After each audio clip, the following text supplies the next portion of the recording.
हज़रत आयशा सिद्दीक़ा रज़ी अल्लाह ताला अन्हा ने हुज़ूर सल्लल्लाहु अलैहि वसल्लम का ये इरशाद नक़ल किया है कि जो शख्स मुझ पर दुरूद भेजता है तो एक फ़रिश्ता उस दुरूद को ले जाकर अल्लाह जल्ला शानुहु की पाक बारगाह में पेश करता है।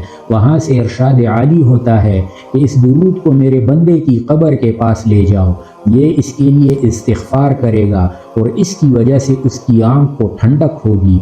ज़ादुस सईद में लिखा है कि क़यामत में किसी मोमिन की नेकियां कम हो जाएंगी तो रसूलुल्लाह सल्लल्लाहु अलैहि वसल्लम एक पर्चा सर अंगुश्त के बराबर निकाल कर मीज़ान में रख देंगे, जिससे नेकियों का पलड़ा भारी हो जाएगा। वो मोमिन कहेगा कि मेरे माँ बाप आप पर कुर्बान हो जाएं, आप कौन हैं, आपकी सूरत व सीरत कैसी अच्छी है।